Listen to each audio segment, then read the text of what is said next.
The Newbery Award-winning book I chose to do is A Year Down Yonder by Richard Peck. It's about a 15-year-old Mary Alice. She was sent to live with her grandmother. Her parents didn't have enough room in the house or the apartment that they were living in. By the time she went by train, she had a trunk full of clothes, her favorite cat that she loved very much, and a radio. As soon as she got to their train station, she was not able to, or she didn't get a hug from her grandmother. They just got in the vehicle and headed towards the school so she could get enrolled in 11th grade. It took a few weeks. She finally became friends with a girl named Ina Ray Gage, and then one day she got woken up before dawn.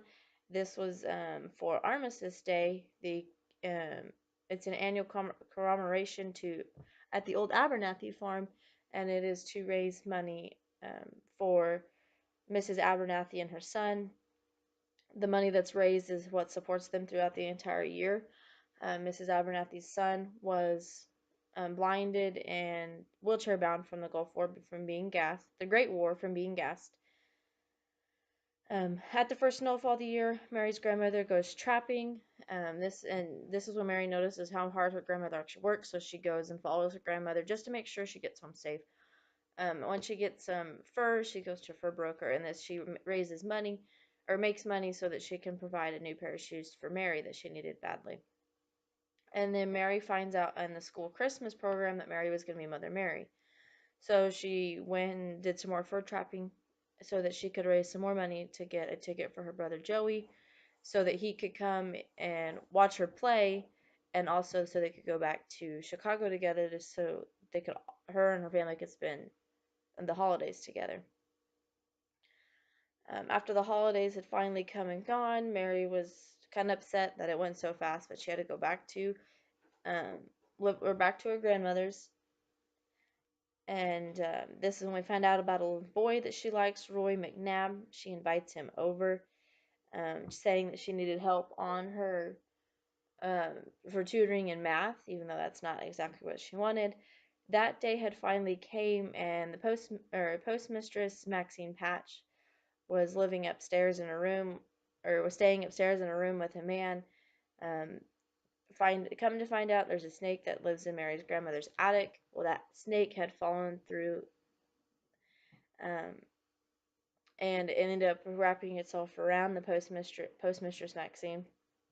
That didn't go over with Royce so well, so he decided to leave, and Mary didn't think she'd ever see him again. A few days later, there's a tornado coming through, and instead of taking cover, Mary decided to run to her grandmother's to make sure she was safe, and they waited it out together. That year, Royce was a senior. He was getting ready to graduate high school, so he asked if he could write Mary, and she agreed.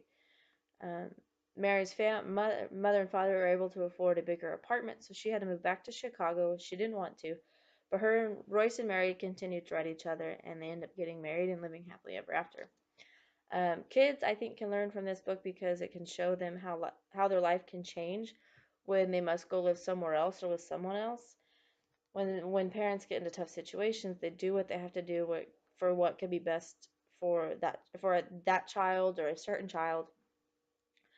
Just because you have to move somewhere, you don't need to let it get you down. You just need to make the best of it and best of everything, no matter what the situation is. If you can make the best of it, it's always a learning experience. I believe this book can also show that sometimes you have to take chances and willing for something to work out, or to see if something will work out or if it won't. If you never try it, you're never going to know for sure.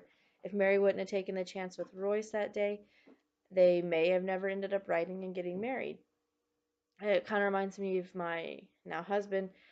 One day out of the blue, I just decided to text him. I've had his number for a while. I just didn't really want to talk to him. I decided to talk to him, and ever since that day, we've been together. So, I think it just can show how taking a chance how things can end up, and it can usually end up really wonderful. It could end up bad. It just kind of depends on if you want to take the chance or not, but it can be a learning experience in the end. So again, I chose to do A Year Down Yonder by Richard Peck.